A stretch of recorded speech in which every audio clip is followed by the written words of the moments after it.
Kisah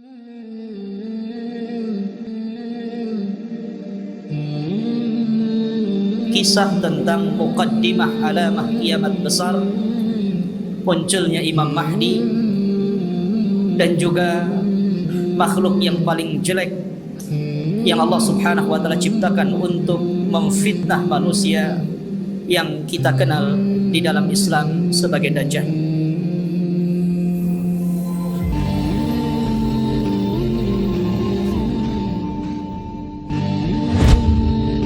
Assalamualaikum warahmatullahi wabarakatuh. Ma'asyiral muslimin rahimani wa rahimakumullah. Sebelum saya menceritakan tentang dua manusia yang berbeda ini, suatu ketika Ali radhiyallahu an ketika menjadi khalifah di Kufah,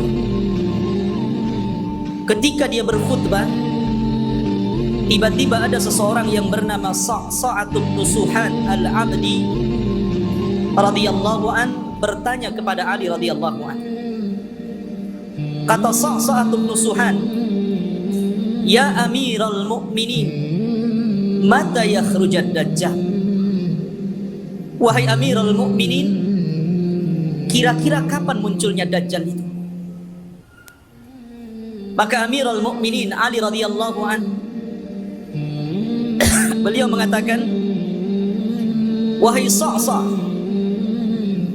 engkau bertanya kepadaku sesuatu yang sangat besar, maka akan aku jawab, dan tolong ingat-ingat jawabanku."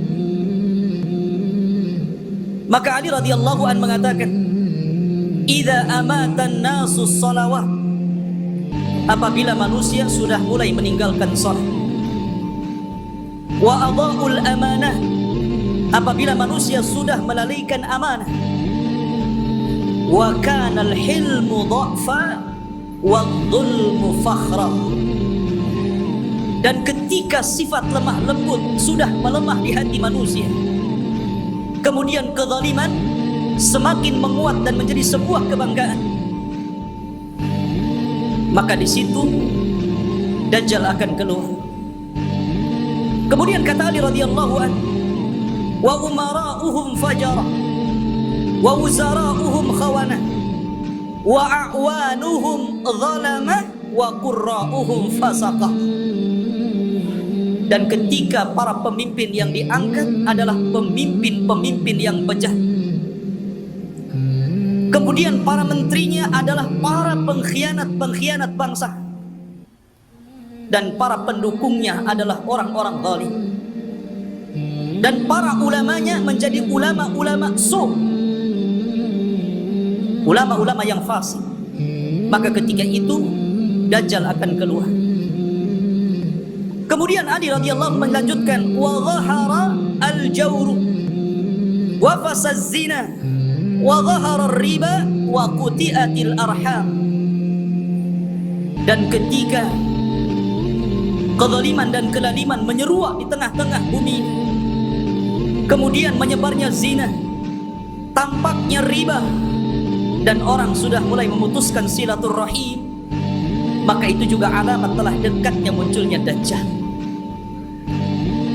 Kemudian kata Ali radhiyallahu an, "Wa tukhidatil qainat wa syuribatil khumur," dan ketika manusia sudah mulai memanggil-manggil para penyanyi untuk menyanyi, kemudian khamar diminum secara bebas. Artinya di sini ikhwatu fiddin, maka kalau itu terjadi maka telah dekat kemunculannya. Dan hari ini kita lihat anak-anak kita dicuci otaknya oleh televisi-televisi, kemudian dibayangkan kalau dia ingin seperti selebritis fulan dan fulana, karena merasa bahwa kalau menjadi artis dan selebritis itu hidupnya senang. Kemudian kata Ali radhiyallahu an, "Wa nuqidatil uhud wa dhuyyatil atamah wa tawanan nas fi salatil jamaah." Kemudian ketika manusia sudah mulai tidak peduli dengan janji, mereka khianati janji-janji, kemudian sudah lemah, orang lemah untuk melakukan qiyamul lail. Dan hari ini kita lihat ada orang ikhwatu fiddin, dia rela tidur di siang hari hanya untuk nonton bola dunia di malam hari. Bangun dia di malam hari, kopinya sampai 1 ember, biar nggak tidur. Dia rela seperti itu. Ya. Kemudian, dan manusia sudah mulai lalai dan malas untuk sholat di masjid, tentu bagi laki-laki. Padahal kata Ali radhiyallahu an, perhatikan, wa zakhraful masajid wa tawwalul manabir wa halul masahif. Padahal masjid pada hari ini kita saksikan hampir semua masjid itu tidak ada yang jelek, semua bagus, besar-besar, indah-indah. Tapi kemana orang-orang yang sholat di dalam? Kemudian menara tinggi-tinggi, sampai sekarang mencari masjid, mengenali masjid itu lebih mudah dengan cara apa? Melihat menara. Oh, di sana ada masjid. Dari mana antum tahu? Tuh menaranya. Artinya orang dimudahkan untuk mencari dan melangkahkan ke masjid. Karena apa? Tidak disusahkan orang cari masjid, tapi orang malas ke masjid. Kemudian juga mereka mulai meninggalkan mushaf. Padahal cetakan Al-Quran itu hampir setiap tahun dicetak, disebarkan di mana-mana. Quran itu tidak sulit untuk mendapatkannya. Tapi orang malas membaca Al-Quran. Ada yang mengatakan nunggu Ramadan karena ada tadarus. Sampai Ramadan nggak juga baca Quran. Kemudian kata Ali radhiyallahu an, apabila ini sudah terjadi, maka dekatlah munculnya Dajjal. Kemudian Ali melanjutkan, wa akhadhur rusha wa akalur riba wasta'malus sufaha wastakhaffu bid-dima. Ketika manusia sudah mulai mudah untuk memakan rasuah, sogok menyogok. Di negeri kita ini, korupsi itu bukan hanya tingkat level atas saja, level bawah pun sama. Bahkan antum buat KTP saja kadang-kadang ada pelicinnya ya. Bahasa rasuah itu kan bahasa pelicin kan. Kalau ingin licin pakai oli saja. Jadi ikhwatu fiddin yang dimuliakan Allah Azza wa Jalla, dan ini sudah banyak di mana-mana. Hampir semua sektor pekerjaan itu mesti ada rasuah. Padahal Rasul mengatakan ar-rasi wal murtasi finnar. Orang yang memberikan sogokan, orang yang memakan sogokan sama-sama di neraka. Wa akalur riba. Dan orang sudah gemar memakan riba. Bahkan ada orang yang nggak mau kerja dengan cara menyimpan uangnya di bank-bank konvensional. Dia hanya makan bunganya saja. Bahkan riba di hari ini subhanallah luar biasa. Karena riba itu mudah didapati hampir di semua tempat. Di tiang listrik ada riba, di pohon pisang ada riba, di pagar-pagar orang ada riba, gitu kan. Silahkan pinjam dengan gadekan bunga kecil kan. Jadi semua orang terlibat dengan riba. Kemudian ketika manusia sudah mulai menjadikan para pemimpin-pemimpin yang jahil, pemimpin-pemimpin yang bukan bidangnya, dia letakkan di situ. Harusnya ketika Anda mencari pemimpin atau pengurus untuk memimpin sesuatu, cari pemimpin-pemimpin yang layak dan bisa mengurus urusannya. Contoh saja umpamanya, yang paling mudah pesantren ataupun yayasan. Kadang orang-orang mencari pemimpin yang bukan orang-orang ahli agama. Macam mana orang yang bukan ahli agama memimpin pesantren yang notabene di situ diajarkan Al-Quran dan Sunnah? Jadi apa itu pesantren jadi? Ini oke lah pesantren-pesantren. Nah yang lebih dari itu seperti kepala desa, lurah, camat, bupati, sampai kepada presiden. Ketika manusia sudah melalaikan itu, dan mereka juga menganggap remeh persoalan darah. Kalau orang sudah menganggap remeh persoalan darah, ikhwan, maka itu alamat telah dekat keluar Dajjal. Anda bisa saksikan hari ini di medsos, setiap hari kita mendengar ada orang yang membunuh dan ada orang yang dibunuh. Sampai sering saya katakan, orang yang membunuh bingung kenapa bisa membunuh, orang yang dibunuh lebih bingung lagi, kenapa Anda membunuh saya? Apa alasan saya Anda bunuh? Makanya bayi-bayi yang dibuang itu, kemudian meninggal dalam kardus, meninggal di solokan, meninggal di tong-tong sampah, meninggal di parit-parit, itu di hadapan Allah akan datang ke hadapan Allah dan mengatakan wal mau'udatu su'ilat bi ayyi dzambin qutilat. Atas dosa apa kau bunuh aku? Aku ini salah apa? Aku masih kecil. Aku tidak mendolimi siapapun. Aku masih fitrah. Kenapa aku dibunuh? Kemudian kata Ali radhiyallahu anhu, kalau sudah seperti ini, dekatlah munculnya Dajjal. Kemudian kata Ali radhiyallahu anhu, wa ba'ud dina bid dunya. Dan ketika manusia sudah mulai menjual agama dengan murahnya urusan dunia. Ada seorang wanita nikah dengan bule, nikah dengan orang-orang yang di luar daripada agama Islam. Dia rela pindah agama, yang penting rekening saya gendut, kendaraan saya mewah, rumah megah, kos-kosan banyak, dan begitu seterusnya. Kemudian kata Ali radhiyallahu anhu, wattajaratil mar'atu ala zawjiha hirsan ala dunya. Diperhatikan ibu-ibu. Dan ketika kaum wanita mudah untuk meminta cerai kepada suaminya hanya urusan dunia. Saya sering ke pengadilan agama dan saya lihat tingkat perceraian itu luar biasa di Batam. Dan banyak para wanita yang menggugat cerai suaminya hanya gara-gara faktor dunia. Bukan tidak boleh menggugat cerai, kalau ada alasannya silahkan. Tapi kalau urusan dunia, kemudian itu menjadikan seorang istri kurang ajar kepada suami dan meminta cerai begitu saja, apalagi karena ada orang ketiga yang lebih hebat, lebih wah, lebih banyak hartanya, ini sudah lain urusan. Kemudian kata Ali radhiyallahu an, wa raqibatin nisa 'alal mayasir. Nabi sallallahu alaihi wasallam radhiyallahu an meramalkan seperti ini. Tentu beliau mendapatkan informasi dari Nabi.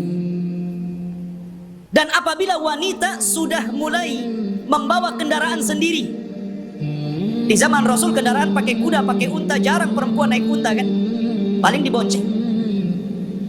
Makanya di sini Ali tidak mengatakan dan manusia dan para wanita menaiki al-ibil, unta, tetapi mengatakan al-mayasir, ditujukan kepada kendaraan-kendaraan modern, mobil, motor.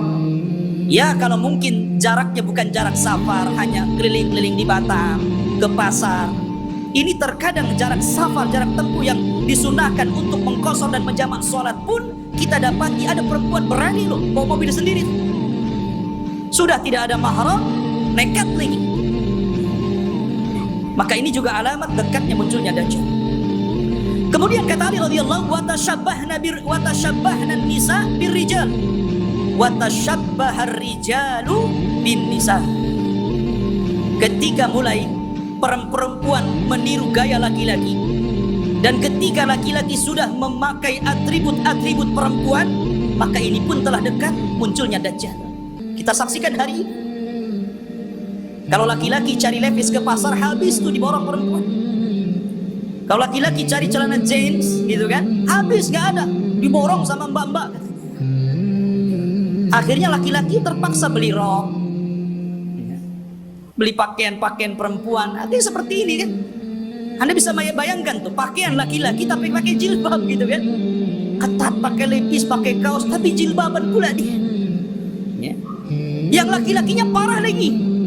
Anting-anting itu untuk perempuan dia letakkan tutup botol aqua di sini di kupingnya. Antum tahu? Anak itu lihat ada orang pakai anting-anting laki-laki itu, botol aqua di sini. Ya Allah.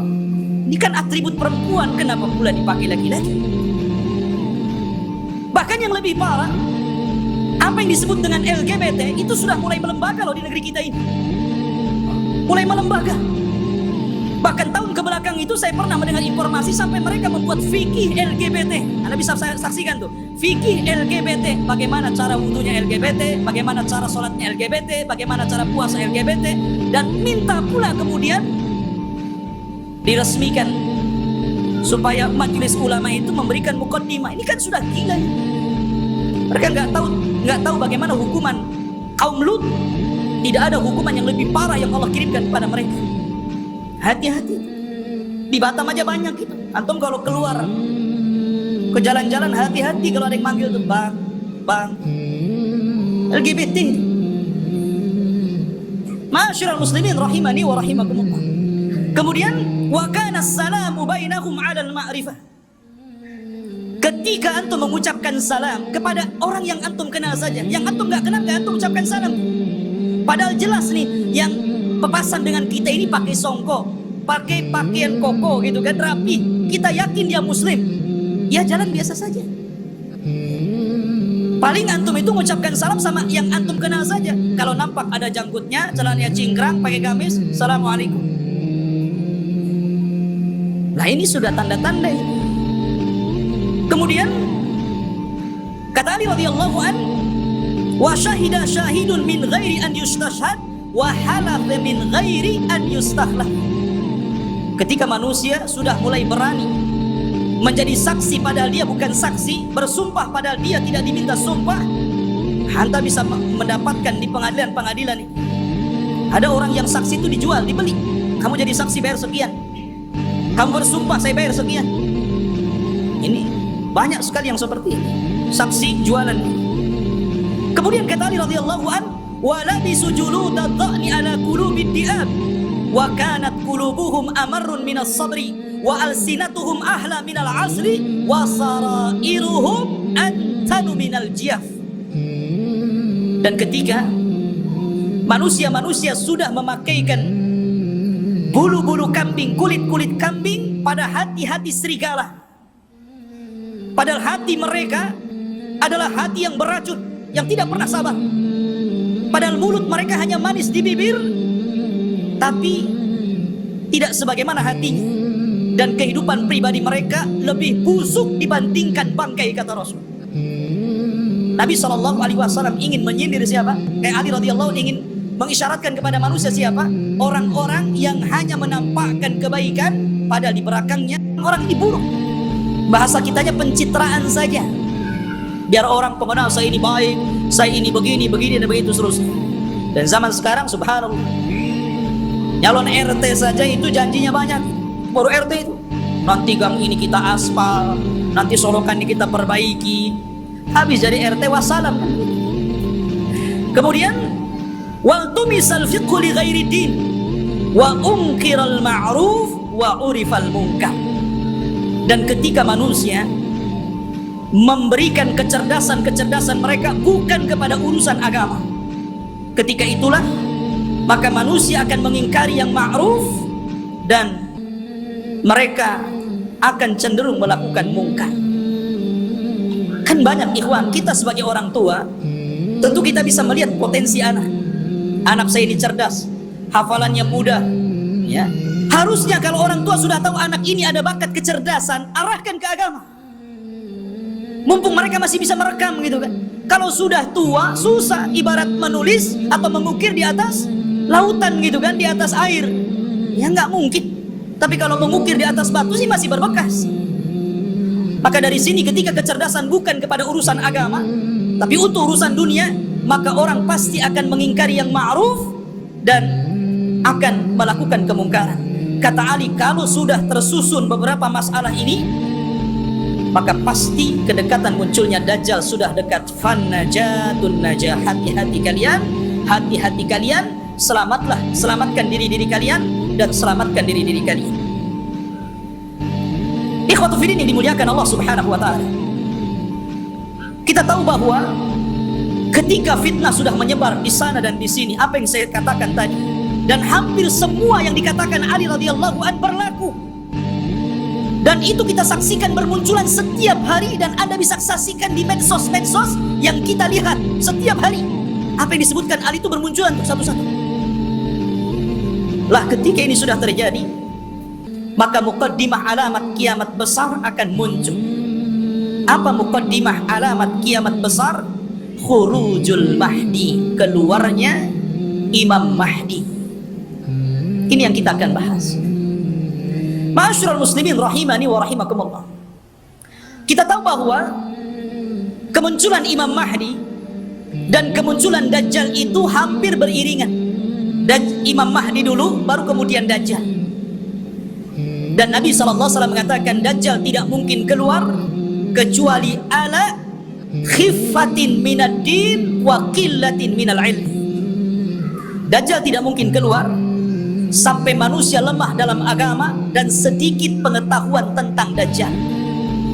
Ketika orang sudah tidak berkhutbah lagi menceritakan tentang Dajjal, ketika pengajian-pengajian sudah tidak disinggung lagi tentang bab Dajjal, ketika orang-orang sudah tidak peduli dengan kisah-kisah Dajjal, maka ketika manusia lalai, muncullah makhluk yang jahat ini.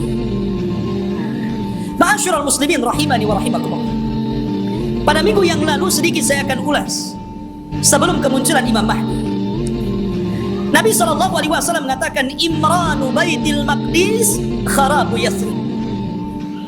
Apabila pusat kekuatan kaum muslimin sudah dipusatkan di Baitul Maqdis, di Yerusalem, alhamdulillah, kita bersyukur kepada Allah Subhanahu wa taala. Allah telah menggagalkan keinginan barat untuk memindahkan Israel Raya di tengah-tengah kota Yerusalem. Ini sebuah nikmat. Tapi walaupun kemudian terjadi, maka itu adalah alamatul qiyamah. Itulah yang memang akan berlaku di akhir zaman. Berarti kalau ini berlaku, tanda-tanda itu semakin dekat dan dekat.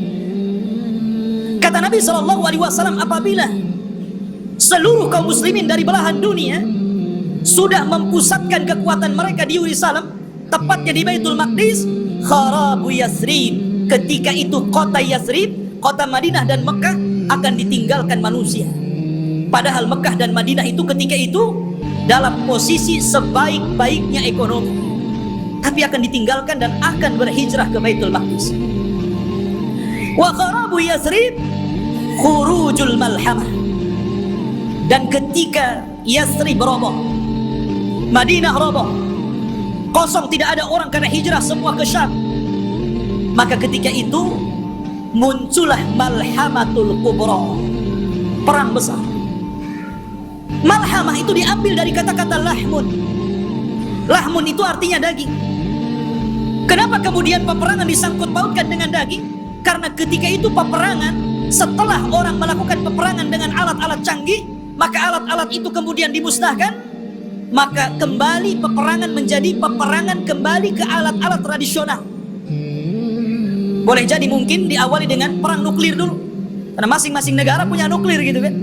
Masing-masing negara punya rudal, punya senjata hebat. Boleh jadi mukaddimah peperangan ini dilakukan dengan cara perang teknologi dulu.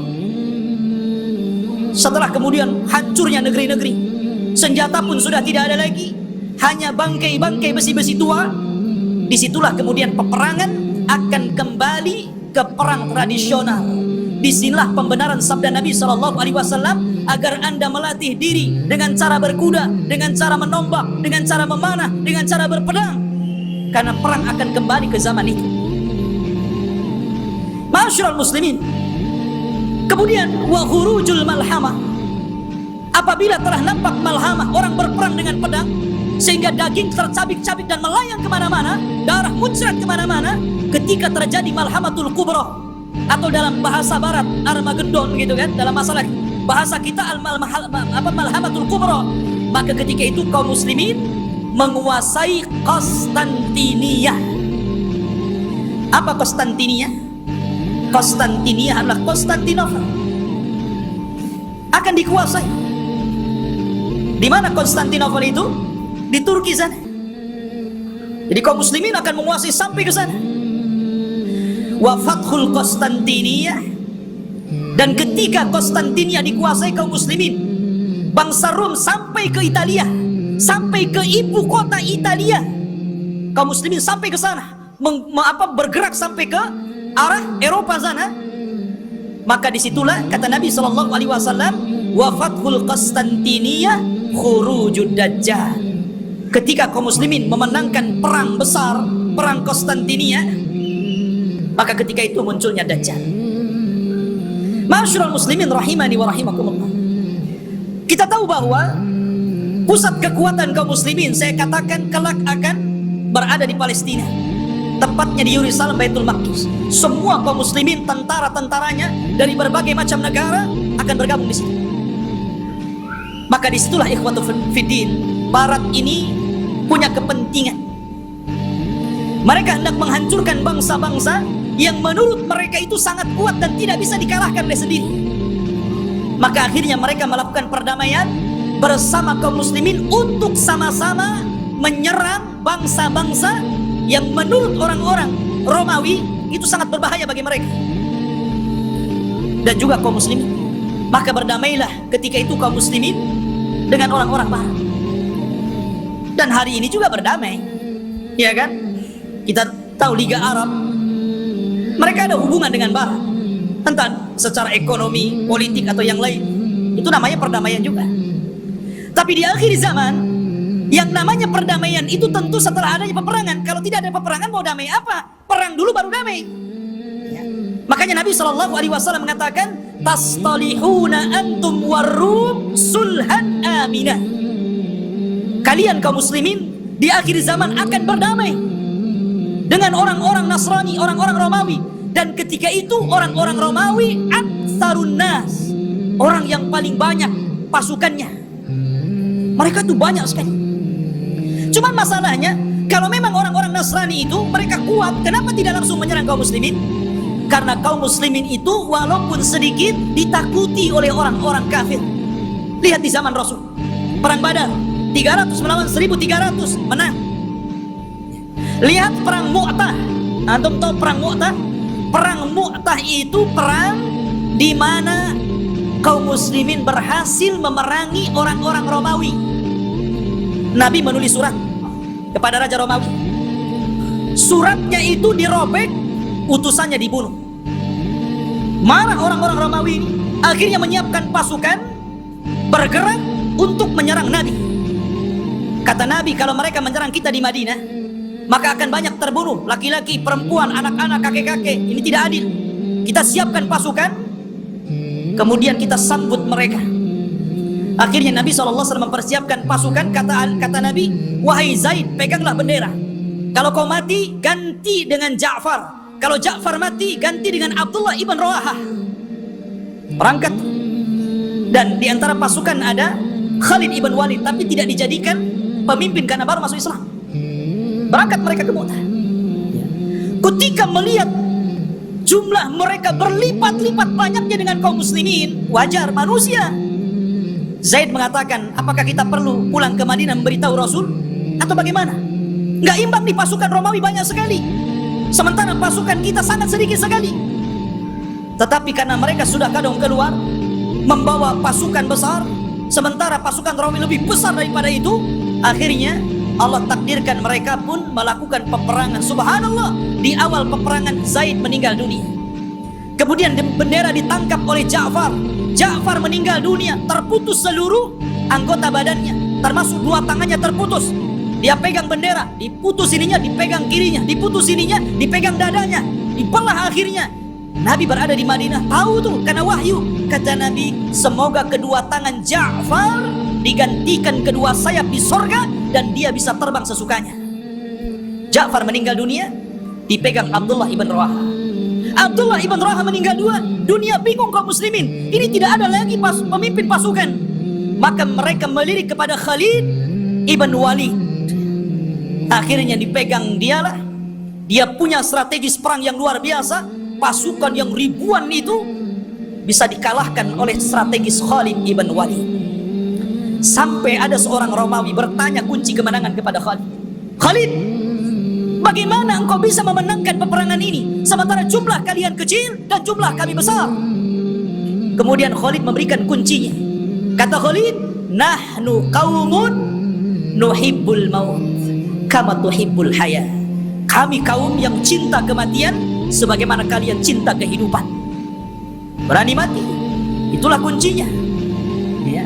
Ma'asyiral muslimin rahimani wa rahimakumullah. Lah, perang ini akan berlaku kelak di akhir zaman. Tetapi orang-orang Islam akan bergabung dan melakukan perdamaian bersama orang-orang Romawi. Kemudian akan menyerang sebagian. Ada yang memprediksi maksudnya yang diserang adalah negara-negara yang mereka berada di benua Asia. Ya, mungkin Cina, mungkin Korea, mungkin negara-negara, kita tidak tahu, Allahu a'lam. Karena Rasul tidak menyebutkan negara mana yang diserang. Rasul hanya mengatakan wa takzuna aduwan min waraihim. Kalian akan berperang dengan musuh dari belakang kalian. Tidak disebutkan siapa mereka. Tetapi perang ini adalah gabungan pasukan kaum muslimin dan Romawi menyerbu negara itu dan dimenangkan. Ketika dimenangkan ini akhirnya saling mengklaim. Kata orang Nasrani, ini kemenangan kami. Kata orang Muslim, tidak, ini kemenangan kami. Sehingga muncullah satu orang Romawi, satu orang Salibi mengatakan, ghalabas salib, ghalabas salib, ghalabas salib. Sungguh kami salib yang menang. Kami salib yang menang. Kami salib yang menang. Datanglah seorang Muslim mengatakan, balillah ghalab, bahkan Allah yang memenangkan perang ini. Akhirnya saling berdebat, terjadilah perkelahian, maka sang salib orang Nasrani dibunuh kaum muslimin. Dari sinilah orang-orang Romawi berkhianat.